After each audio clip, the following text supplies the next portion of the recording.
I am so excited to be able to introduce Ms. Lori La Bey with us today. She's from Minneapolis, St. Paul, and Lori is the founder of Alzheimer's Speaks. Lori, do you want to talk a little bit about your journey into this, how you got involved with this? Sure. My mom had dementia for 30 years. And so I was really encouraged. I was selling real estate and I was working in the senior market, and everybody in housing said, your story has to be told. You have this hopeful outlook, and you seem to kind of crack the nut. You're not scared about this. You're not running on fear, and everyone else is pushing fear. And so they really were the ones to encourage me, and I started a blog, and then it went to the website and the radio show and the dementia chats interviews and the speaking, and it's just grown. And so what I do, I call emotional based training, because what I found for our family is we wanted resources. So Alzheimer's Speaks is about raising everyone's voice, the person with dementia, the care partners, business professionals, researchers, people who are writers and singers, musicians. We've got movie directors. Everybody has a spot and everybody has a story.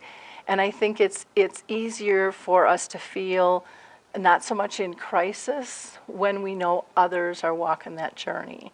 And so that's kind of how I started. It was really an accident and an oops. I never thought I would leave real estate. I loved it, but after I physically walked out, 2 weeks later, it was like I was never in that space that I owned for 25 years. And I know this is my life's purpose now. Mm-hmm. What was the biggest surprise in taking care of your mom with dementia for 30 years? The joy. Wow. The levels of unconditional love, the life lessons that are taught that are applicable in all of life to make us better people. I really think dementia is here to make the world better. Wow, that's amazing. That's amazing. So I've heard you talk a little bit about Memory Cafe. What is that? Memory Cafe is a really cool concept, and I heard about it through the UK, though it had started in other areas prior, but I heard about it from Norms McNamara, who is a huge advocate living with dementia. And it's a support group, and I don't even like to call it a support group because I think there's a stigma with that, but it's a gathering of people with dementia and their care partners to just come together in community, to be able to be authentic, to not worry if something happens, they're going to get a squinty eye from somebody or an attitude or a comment.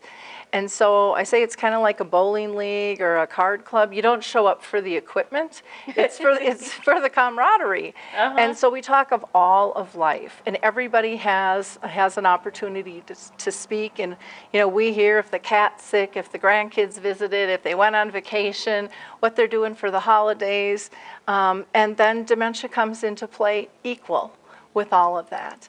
And they will share a resource if they found one. They will pose a question if they're struggling. And everybody realizes that they all have knowledge and that there isn't a right way or a wrong way. It's about developing a toolkit and sharing ideas and having support. So like with our group, I mean, they call one another, they email, they meet for lunch and dinner. So it really has given them a new peer support group. And as facilitators, we're not there to preach or do programs. We're there to help them bond and find resources. And we don't have all the answers either. So we let the group speak first, and then we fill in with what we know, because we learn so much from them. So you're helping make dementia a less lonely place. Oh yeah. Awesome. So you also have a blog, and you actually interview people that have dementia. Yep. What does that look like? Well, the blog is kind of, I have a main website that houses everything, and then the blog is kind of the launch pad. So I do all different types of articles, but primarily I push out the radio show that I do where I interview a little bit of everybody. And then the dementia chats is where I interview the true experts, those living with the disease. And we gather anywhere from, there can be 4 to maybe 7 of us, and we talk for about a half an hour before, and we pick a topic, and we just talk for an hour, and we push the record button, and then we push it out. So they've talked about how they'd like to be communicated with. They've talked about how they worry about what if something happens to their care partner. They talk about being bullied. People saying, "Well, you don't look sick. You don't look like you have dementia," because people think it's the end stages, or you have to be a certain age, and the ignorance and the need for education and conversation to change that. They've talked about research and clinical trials. They've talked about having to move or construction in their house and how that affects them. I mean, the topics are unlimited. We did a 2-hour special one time on driving. And they're fascinating conversations. I learn something every time from that group. Wow.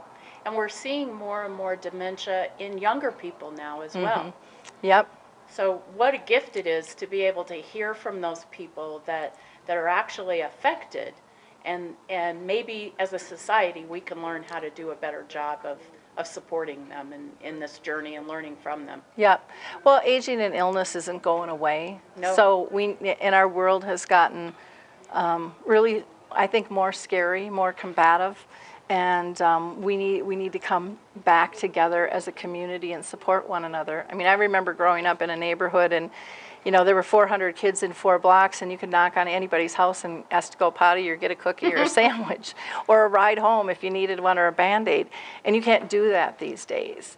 And that's a huge loss. We need to feel safe in our communities, and we need to feel like we're all active and respected and cared for. Wow. Thank you so much for bringing this education to us today, and you have such a passion for what you're doing. We're so blessed to have you here today. Well, I'm honored to be out here. This has been a whirlwind tour, and I can't thank you enough for believing in me and allowing me to share what I've learned. Thank you so much. Awesome. Thank you.